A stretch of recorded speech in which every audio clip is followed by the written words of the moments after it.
Now, more of the KTOE Morning Blend with Don and Dan.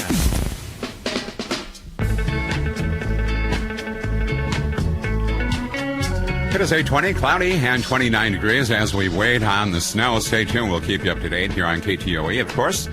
It is Spotlight time on a Monday, and we take you out to the New York area. Our guest this morning, Bob Caporale, and Bob has a new book, Creative Strategy Generation, Using Passion and Creativity to Compose Business Strategies that Inspire Action and Growth. Bob, welcome to the Morning Blend. Thank you. Thanks for having me.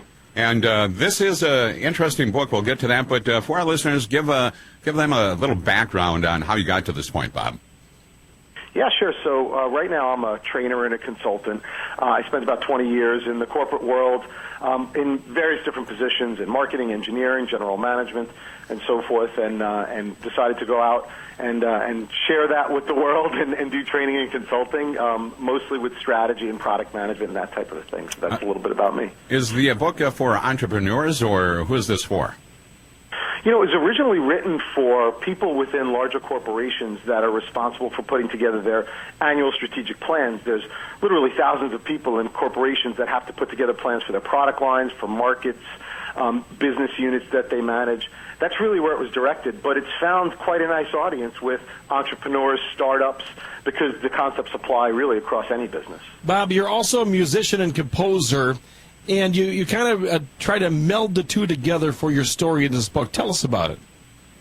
Yeah, I do. And, you know, one of the things that I was finding, and one of the reasons I wrote the book, is because for as many books as there are on strategy, there's people really still struggle with this topic of putting together a long-range plan for their business or their product. And I was really wondering, why is that? And, you know, as you go into companies and you kind of see the way people are approaching it, either they're making it too complex or they're really not having a lot of fun with it. They're not really kind of inspiring their own creativity. And I always tried to find my own process and say, what was I doing when I was developing strategies, and why was I successful with it? And it was because I was using the same kind of creative process that I was using to write music. And by combining those together and sharing that with others, I think people have found, you know, how to use their own creativity in doing their own long-range business planning. Let's talk about some of the keys that people will find in the book, Bob. I'm sorry, can you repeat that? Some of the keys that people will find when they pick up your book. Oh, sure, yeah.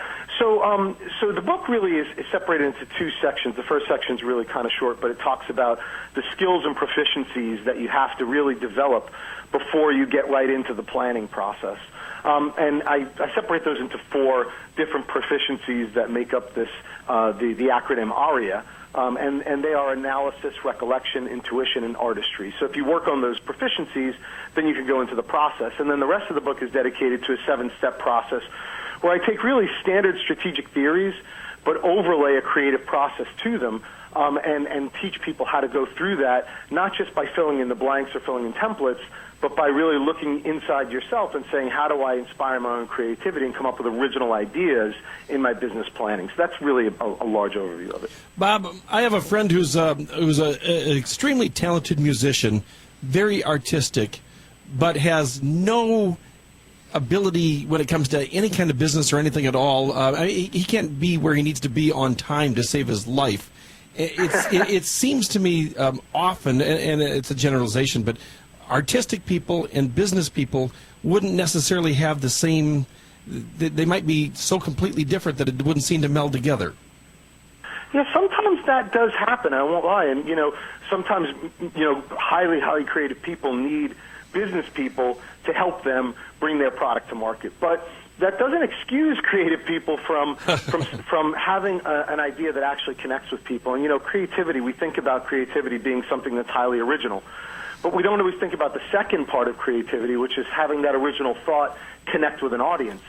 And a lot of, you know, musicians or artists or composers, if they don't consider the audience and that connection that needs to be made, then their music or their art is not going to really find an audience. It's not going to be successful. So even if you don't have that business, you know, that kind of business mentality as an artist, you still have to think about, will your art actually connect to an audience? And I think, you know, many artists think about that, but some don't. What if I work for a company that kind of frowns on creativity? You know, I might have a, and it happens all the time. You know that, Bob. It does, and I don't know that it's as direct. Thankfully, creativity is something that's becoming something of a buzzword inside of corporate America, which I think is kind of a good thing. But yeah, I mean, if you work in a company that frowns on creativity, or I think more commonly what will happen is it's a function within a company that people don't necessarily consider to be creative. So a lot of people think about, people that are in finance or people that are in engineering, and they don't always consider those to be creative roles, whereas marketing or, the actual advertising piece of the business is always thought of as creative. So if you're in that non-creative kind of role, my thought process is think of yourself as creative, because again, creativity is just about having original ideas and connecting those with people. And literally every function in a business should be doing that to some extent. So I think it's important in all facets of business. You mentioned advertising. With that in mind, we need a break and make some money. We'll be back with Bob Caporale after this.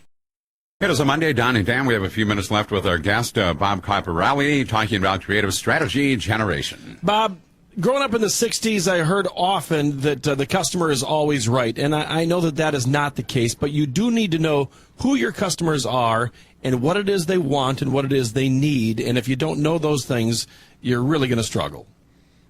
You do. That is absolutely right. And it's a theme that I really string throughout the entire book because, listen, what company doesn't say that they're customer focused? But as consumers, we all deal with companies, and we deal with plenty of companies that we don't feel have our best interests in mind. So when you're putting together your long-range plan for your business, you really have to think about your customers. And the old saying about customers are always right is absolutely true, but I think about it more from the standpoint of what do customers need? What do customers want? What problems are plaguing customers that you can solve for them?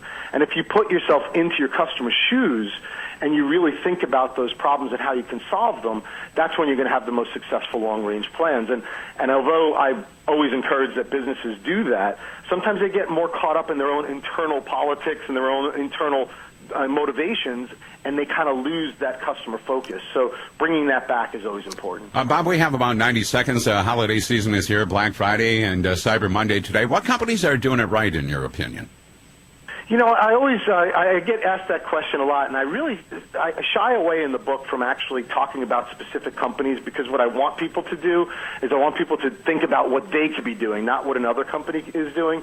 But any company that's a startup that actually thinks about your problems and solves your problems, and we deal with companies like that all the time, they're doing it right, and that's what I want other people to do as well. Hey, Bob, it's just the three of us. Name some names. I'm not going to do it, guys. Hey, Bob, real quick, I think one of the most unique things that have happened over since all the internet companies and stuff have come along and all the cool new gadgets, getting people to know that this is a product that they need that they don't even realize that they need.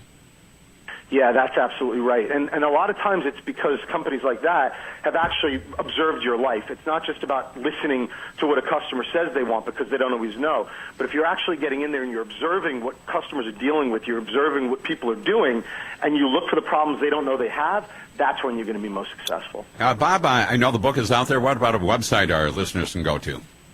Yeah, so the website, the easiest place to go is a website called composingstrategy.com, and from there you can find links to my website, my music, all about the book, and you can buy the book on Amazon and from that website as well. Sing us out, Bob. Come on. What's that? Sing us out. A little tune. We won't make you do that.